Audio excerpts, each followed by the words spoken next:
같이 사도신경 고백하심으로 수요 온라인 예배를 하나님께 드립니다.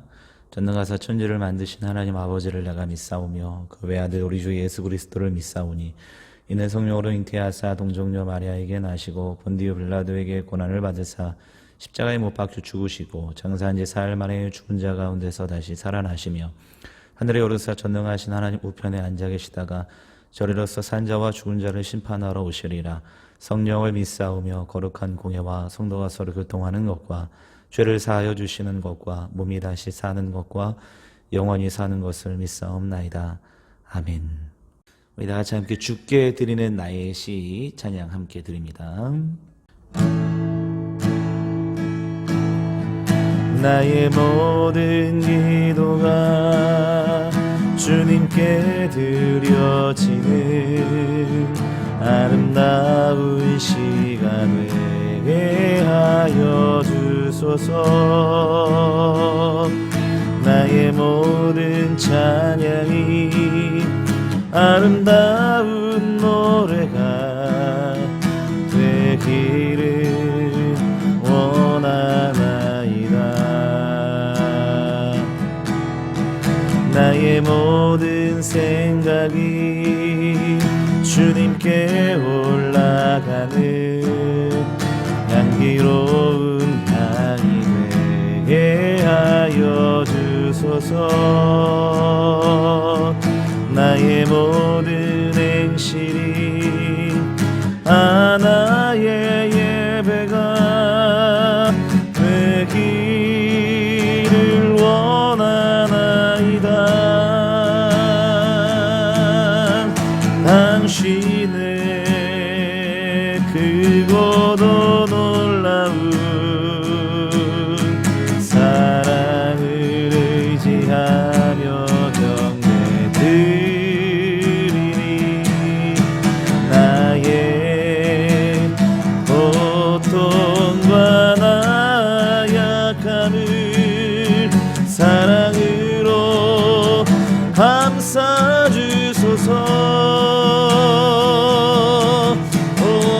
전능하신 주여 나의 영혼을 깨끗하게 하시고 주여 당신의 영광을 위하여 날마다 찬양하게 하여 주소서.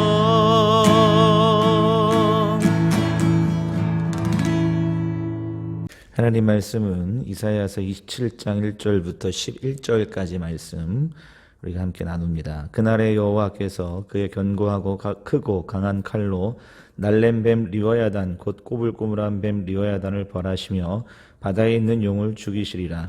그날에 너희는 아름다운 포도원을 두고 노래를 부를지어다. 나 여호와는 포도원 지기가 됨이여 때때로 물을 주며 밤낮으로 간수하여 아무든지 이를 해치지 못하게 하리로다. 나는 포도원에 대하여 노함이 없나니 찔레와 가시가 나를 대적하여 싸운다 하자 내가 그것을 밟고 모아 불사르리라. 그리하지 아니하면 내 힘을 의지하고 나와 화친하며 나와 화친할 것이니라. 후일에는 야곱의 뿌리가 박히며 이스라엘의 움이 돋고 꽃이 필 것이라. 그들이 그 결실로 지면을 채우리로다. 주께서 그 백성을 치셨던들 그 백성을 친 자들을 치심과 같았겠으며 백성이 죽임을 당하였던들 백성을 죽인 자가 죽임을 당함과 같았겠느냐. 주께서 백성을 적당하게 견책하사 쫓아내실 때 동풍 부는 날의 폭풍으로 그들을 옮기셨느니라. 야곱의 무리가 속함을 얻으며 그의 죄 없이 함을 받을 결과는 이로 말미암나니 곧 그가 제단의 모든 돌을 부서진 횃돌 같게 하며 아세라의 태양상이 다시 서지 못하게 함에 있는 것이라. 대저 견고한 성읍은 적막하고 거처가 황무하며 버림받아 광야와 같은즉 송아지가 거기에서 먹고 거기에 누우며 그 나무가지를 먹어 없이 하리라. 가지가 마르면 꺾이나니 여인들이 와서 그것을 불사를 것이라. 백성들이 지각이 없으므로 그들을 지으신 이가 불쌍히 여기지 아니하시며 그들을 조성하신 이가 은혜를 베풀지 아니하시리라. 아멘.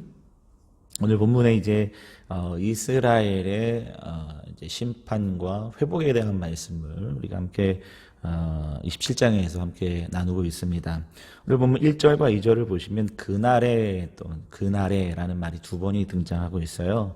우리 그날이 언제인가라는 말씀은 우리 25장에서도 말씀드린 바와 같이 그날은 이제 마지막 하나님의 심판의 때, 또 하나님 예수 그리스도 이 땅에 오신 그때를 의미한다.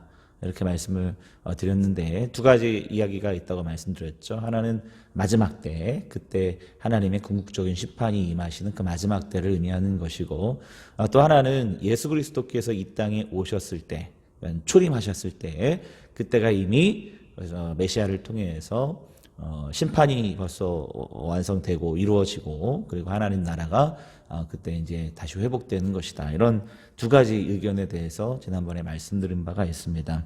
오늘 본문도 그날, 여기서 등장하는 그날은 두 가지 의미를 다 포함한다고 할 수가 있지요.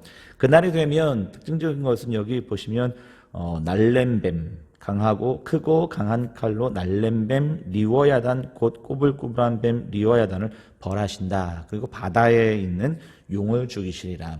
리워야단은 우리 욥기서에서 가장 먼저 등장하는데, 리워야단은 쉽게 말하면 바다에 사는 커다란 이제 상상의 어떤 동물, 굉장히 무시무시한 동물인데, 여기 용이 등장하거든요.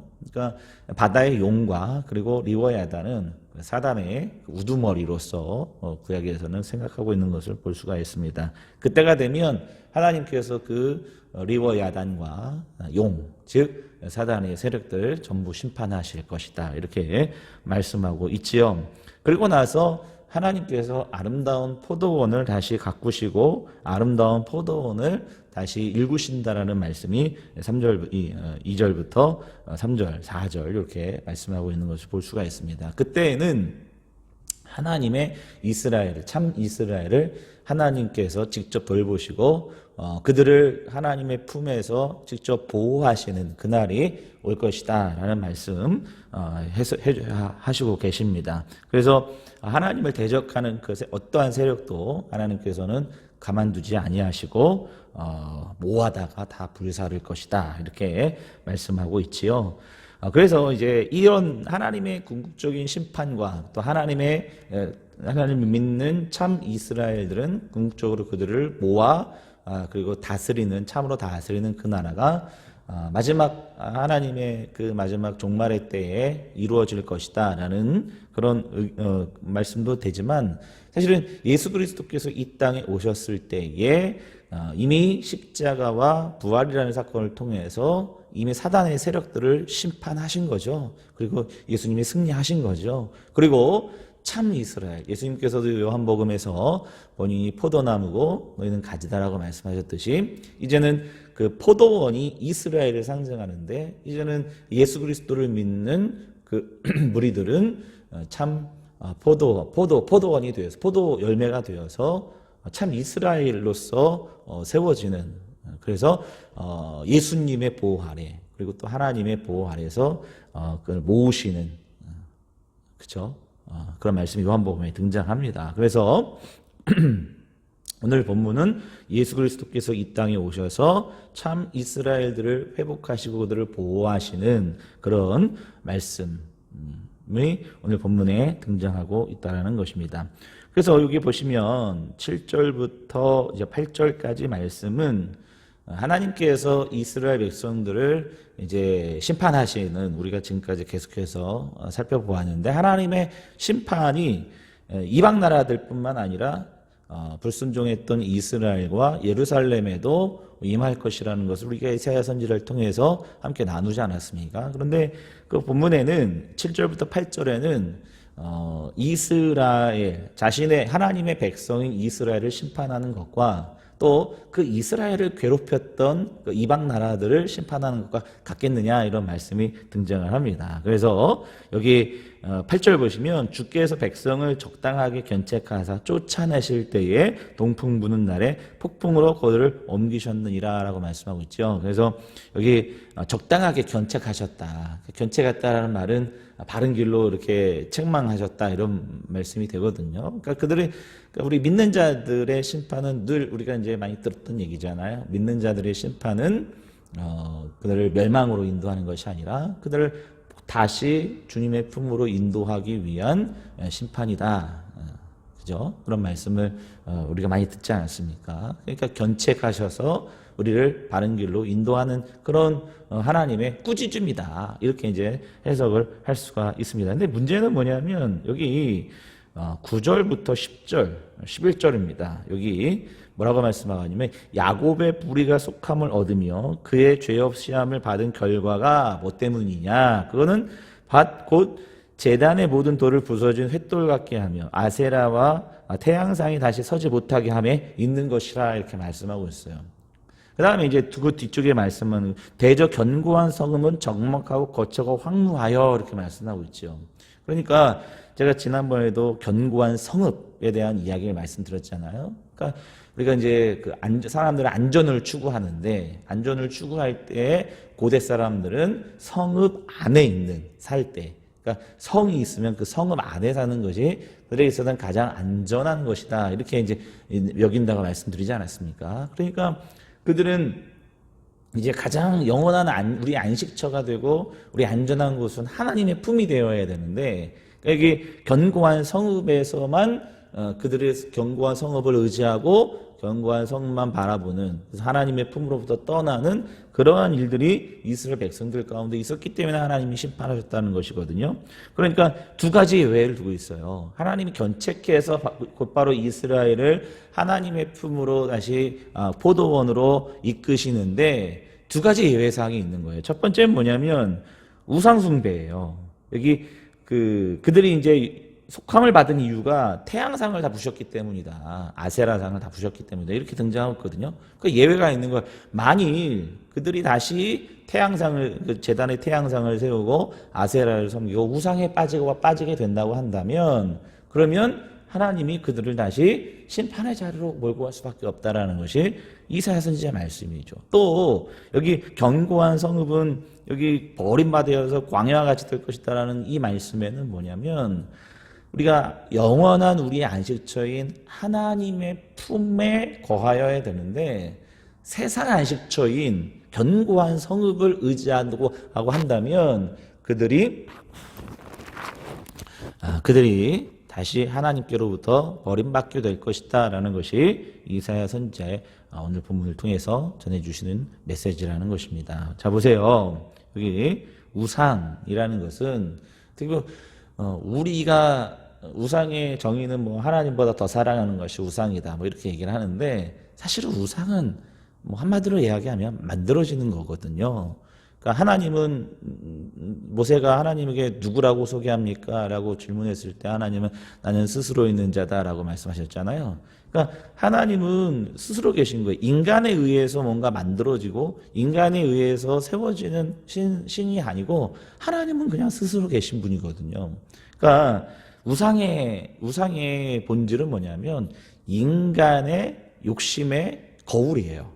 그러니까 인간의 욕심으로 인해서 만들어진 것이 우상이라는 거죠. 그러니까 그 우상들의 신들의 특징들을 보면 대부분 다 복주는 신들이거든요. 뭐 바알은 풍요의 신이고 아세라는 다산의 신이고 태양도 풍요의 신이거든요. 그러니까 그런 어떤 인간의 욕심의 거울로서 만들어낸 신상이 바로 우상이라고 할 수 있습니다. 또 여기 견고한 성읍은 뭡니까? 또 우리 현실에서의 안전한 삶을 추구하고 의지하려는 이 세상의 모든 것들을 의미하는 거 아니겠습니까? 결국에 하나님께서 우리에게 요구하시는 것은 무엇이냐? 그것은 결국 여호와 하나님만 의지하고 그분만 바라보는 것. 그것이 오늘 우리가 포도원을 회복시키는 그 아름다운 포도원에 들어가는 유일한 조건임을 오늘 이사야 선지자를 통해서 우리가 알 수 있습니다. 그 정도야 라고 생각하실지 모르겠지만 이 혼탁하고 어지러운 세상에서 정말 우리가 하나님만 의지하고 살 수 있겠는가? 그렇죠? 힘들고 어려울 때 인간적인 방법으로 인간적인 생각으로 내 욕심대로 사는 걸 포기하고 정말 스스로 계시는 그 하나님만 의지하고 살 수 있는가? 바라옵기는 저와 여러분 모두가 이 세상에 물거품과 같이 없어질 것들 의지하는 인생이 아니라 바로 하나님만, 영원하신 하나님만 의지할 수 있는 우리 믿음의 종들 되시길 주님의 이름으로 축복합니다. 그래서 우리 다시금 우리의 그 아름다운 포도원이 다시금 회복되어서 하나님 품 안에서 영원한 안식을 누릴 수 있는 믿음의 종들 되시길 주님의 이름으로 축복합니다. 기도하겠습니다. 하나님 아버지, 오늘 말씀을 통해서 깨닫습니다. 우리의 영원한 안식처는 오직 여호와 하나님밖에 없음을 고백하게 하여 주시옵소서. 눈에 보이는 대로 세상 의지하려는 우리의 욕심과 우리의 마음을 다시금 되돌이키게 하시고, 눈에 보이진 않지만 영원하신 주의 말씀 붙들고 다시금 가장 안전한 하나님의 품으로 돌아갈 수 있는 저희들이 되게 하여 주시옵소서. 예수 그리스도의 거룩하신 이름으로 간절히 기도하옵나이다. 아멘. 하늘에 계신 우리 아버지여, 이름이 거룩히 여김을 받으시오며 나라의 임하옵시며 뜻이 하늘에서 이루어진 것 같이 땅에서도 이루어지이다. 오늘날 우리에게 일용할 양식을 주옵시고, 우리가 우리에게 죄진 자를 사하여 준 것 같이 우리의 죄를 사하여 주옵시고, 우리를 시험에 들게 하지 마옵시고 다만 악에서 구하옵소서. 대개 나라와 권세와 영광이 아버지께 영원히 있사옵나이다. 아멘.